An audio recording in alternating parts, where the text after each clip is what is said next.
Good evening, my dear friends. I welcome you all to the Hindu and the Businessline editorial analysis on June 21st, 2022. The first editorial I am going to discuss is with regard to the cracks at the center. That is about the French elections held recently.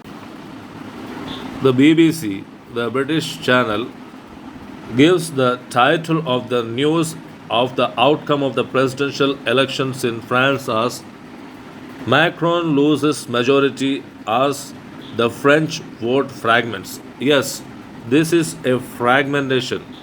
From 17 votes in the 2017 elections, the, the leftist party led by Mélenchon has come as a winner with 131 votes. The leftist Nupus, that is the party of Mélenchon, with the help of socialists, communists, and the Greens, got 131 lawmakers in the French National Assembly. National Assembly is the parliament of the French government. And the Nationalist Party, led by Mrs. Le Pen, won 89 seats while the Republicans won 61 seats. So the French voters are fragmented in this fashion.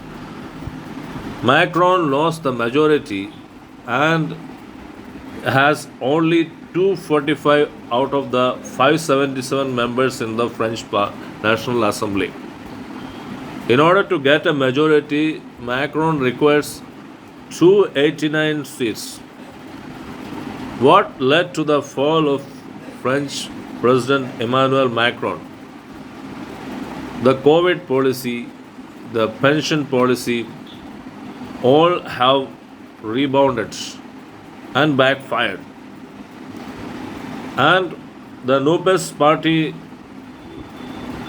head, Mr. Mélenchon, just harped on the crisis which the French government faced, which the party, the Renaissance party led by Macron faced. He could gather the support of the communists, the Greens, and the socialists and emerged as a historical win. Mrs. Le Pen is all in smiles with her national rally winning 89 seats. That is a very significant affair. It's a historical win. The French exercised or implemented women suffrage, that is voting, in 1945, and see what the development.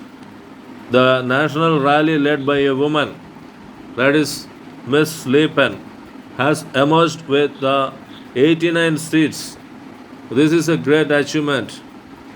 And in the coming days, French President Emmanuel Macron will have very much hard to push with the legislative reforms on tax reforms and the increasing the retirement age. He has to garner the support of the Republicans and the Conservatives. The Conservatives are center right and the Republicans are the center left. Friends, now look at the France Parliamentary elections 2022 second round results. It says 289 is required for a majority and the voting share or the seat share of the respective parties are shown. The leftist Nupes is having 131 seats. The ensemble, that is Renaissance party led by Macron, is having 245 seats. LRUDI, that is Republicans party, is having 64 seats. RN, that is Nationalist Rally, is having 89 seats, and all others together is having 48 seats. This is a very interesting outcome, majority for none, my dear friends. Friends, the next editorial I am going to discuss is an unjust pursuit. This editorial criticizes Julian Assange's trial by the United States government. Finally, the United States has got its go ahead with the extradition of Julian Assange, who is behind the WikiLeaks release of the diplomatic cables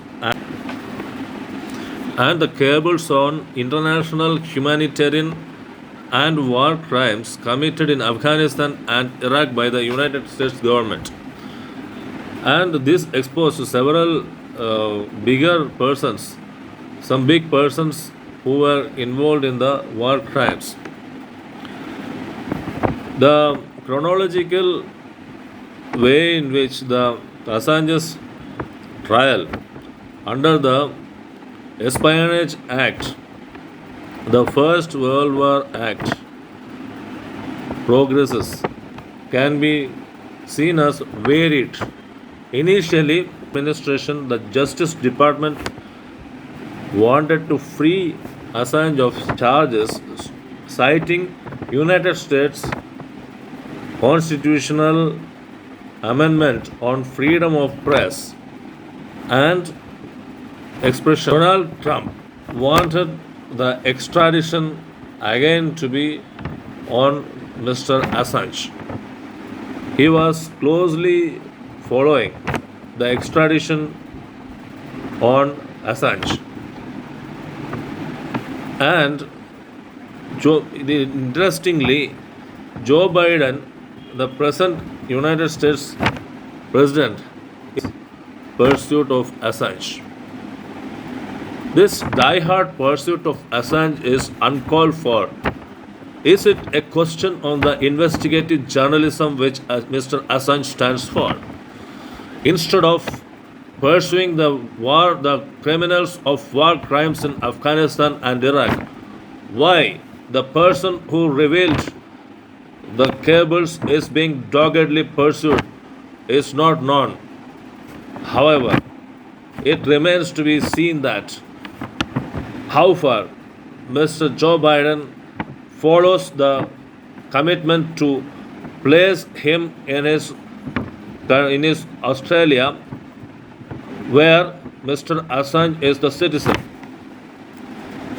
Interestingly, the Obama administration, which discarded or scrapped the trial on Mr. Assange and extradition on Mr. Assange, the vice president was the present United States President Joe Biden. Being the vice president in the Obama administration, which scrapped the trial on Mr. Assange, why he is coming back again to the same footing in which Donald administration had been pursuing is not known. However, this is a cruel pursuit of injustice on freedom of expression and investigative journalism. My dear friends, the Hindu criticizes this. Friends, this is a detailed analysis of the WikiLeaks cables. The 251,287 US Embassy cables contained confidential cables of 1,01,748, unclassified cables of 1,33,887, and secret cables of 15,652. The countries most discussed were Iraq of 50,000 cables, Turkey of 11,000 cables, Iran of 10,000 cables, Israel of 9,500 cables, China 8,000 cables, and Afghanistan 7,000 cables. Friends, the next article I am going to deal is from the Businessline. The title of the editorial is "The Developed World Still Holds Sway at the WTO."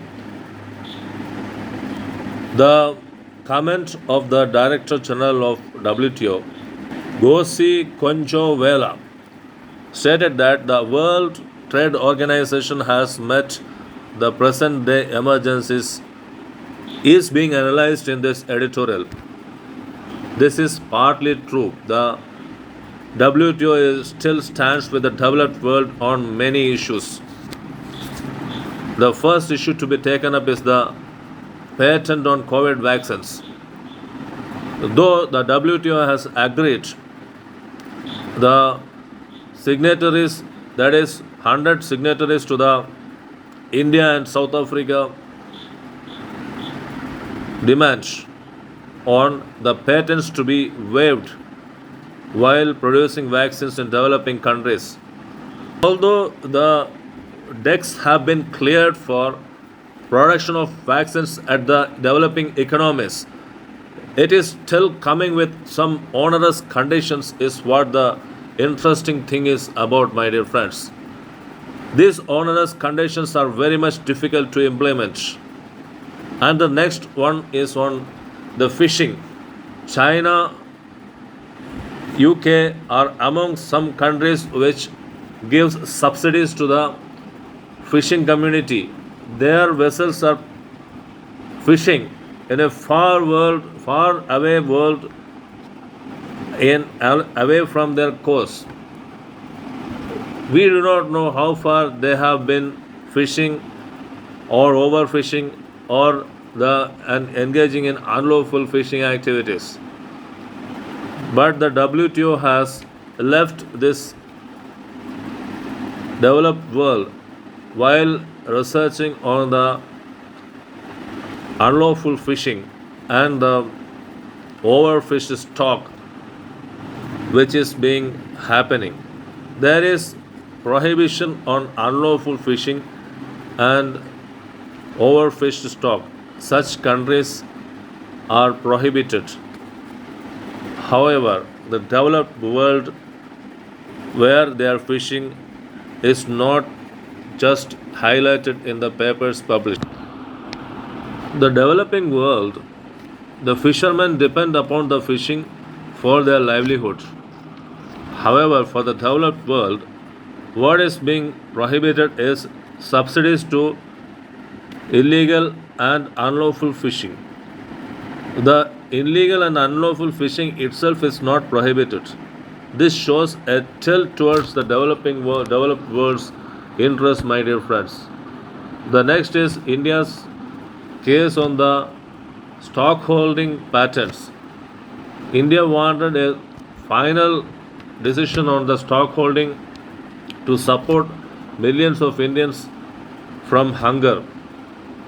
However, the WTO conference, ministerial conference, was silent on this issue.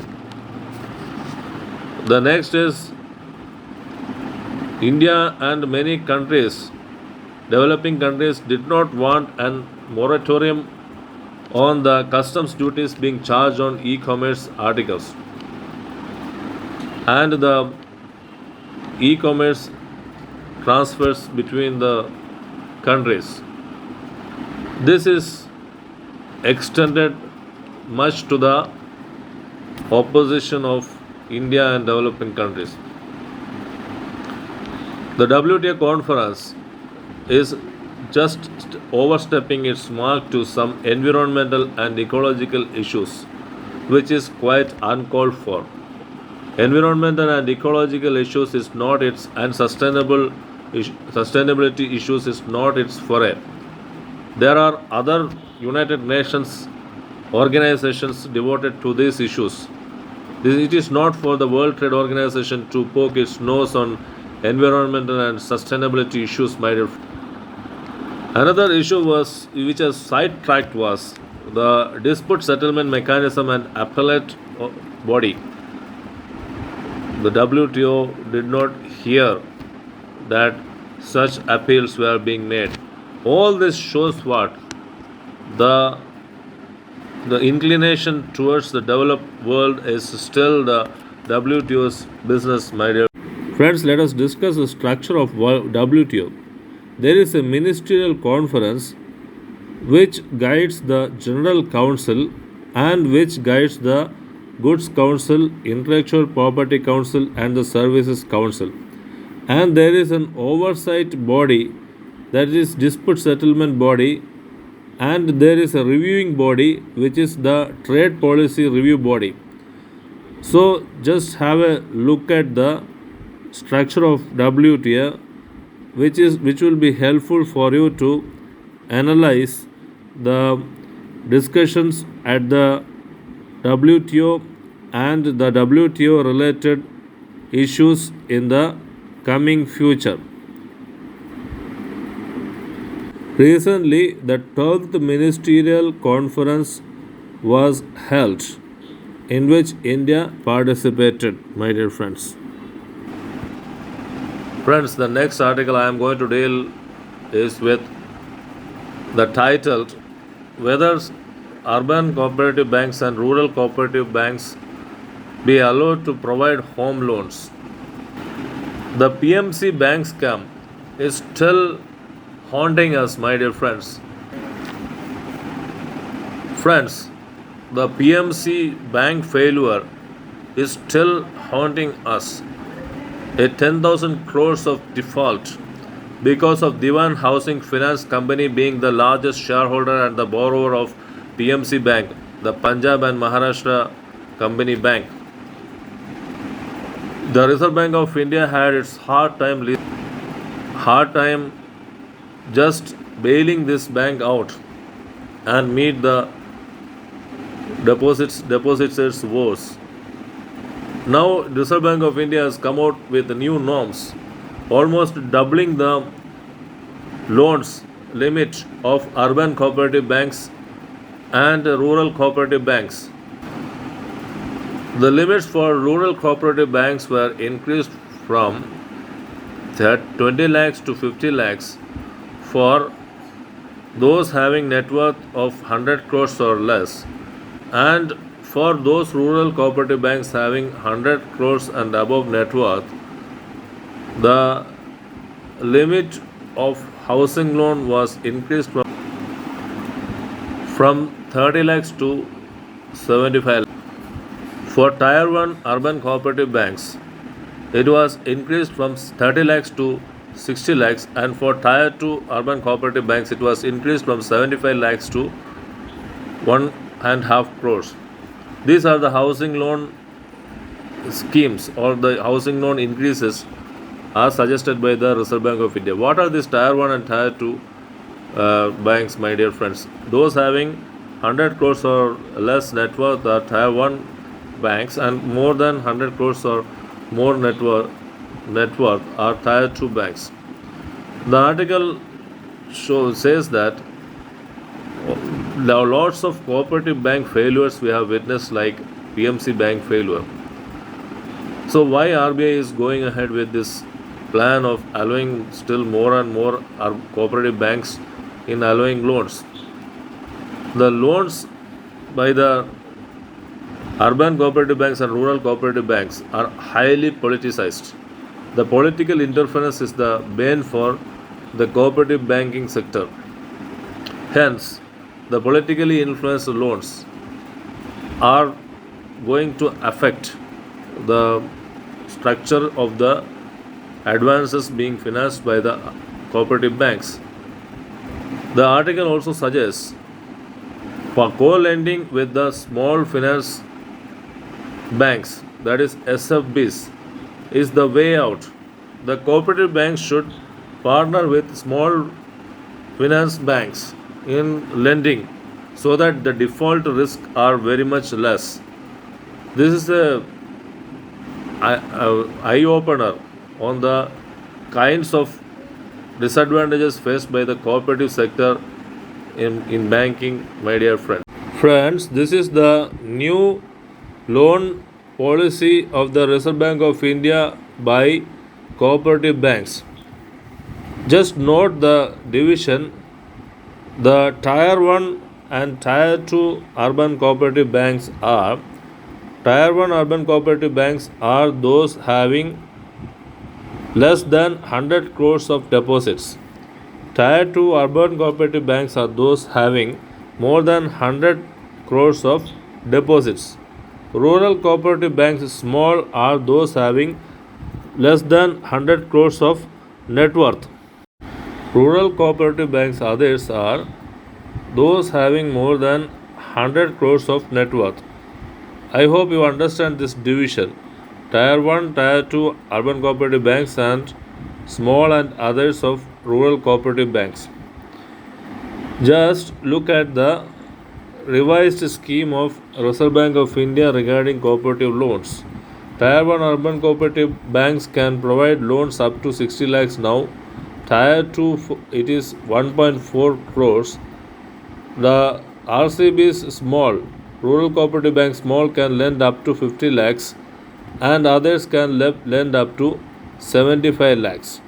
So this is the new Reserve Bank of India policy for which cooperative banks are provided a go ahead with the advances program of the cooperative banking sector.